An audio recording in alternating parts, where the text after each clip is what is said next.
வணக்கம்.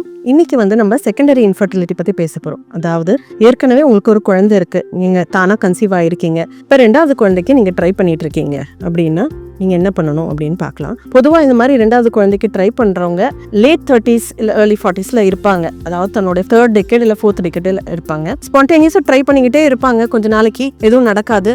அப்புறம் இவங்க என்ன பண்ணணும் அப்படின்னு பார்க்கலாம். நம்ம இந்த ஏஜ் குரூப்ல இருக்கக்கூடிய பெண்களுக்கு தான் நிறைய பிரச்சனைகள் வரும். அதாவது அந்த 3rd டெக்கேட் 4th டெக்கேட்ல இருக்கிறவங்களுக்கு தான் கர்ப்பப்பை சம்பந்தப்பட்ட பிரச்சனைகள் நிறைய வரலாம். அதாவது fibroids, adenomyosis, bleeding issues, endometrial hyperplasia, இந்த மாதிரி இஷ்யூஸ் வரலாம். இது சிம்டம்ஸ் கொடுக்கறத தவிர்த்து அவங்க ஃபெர்டிலிட்டிக்கும் ஒரு பாதகமா இருக்கலாம். ஸோ நீங்க இந்த ஏஜ் குரூப்ல இருக்கீங்க, உங்களுக்கு சிம்டம்ஸ் இருக்குன்னா பிரெக்னன்சிக்கு ட்ரை பண்ணிக்கிட்டே இருக்க வேண்டாம். ஒரு பர்டிகுலர் பீரியட் ஆஃப் டைம் பிரெக்னன்சிக்கு ட்ரை பண்ணிட்டு அதுக்கப்புறம் இவாலுவேஷன் பண்ணிக்கிறது நல்லது. ஏன்னா ஃபைப்ராய்ட்ஸா இருக்கட்டும், அடினோமயோசிஸா இருக்கட்டும், இல்ல எண்டோமெட்ரியல் இஷ்யூஸா இருக்கட்டும், போக போக அதனுடைய தொந்தரவு அதிகரிச்சுட்டே தான் போகும். அதே சமயத்துல அது உங்க ஃபெர்டிலிட்டிக்கு இன்னுமே பாதகமா ஆயிடும்.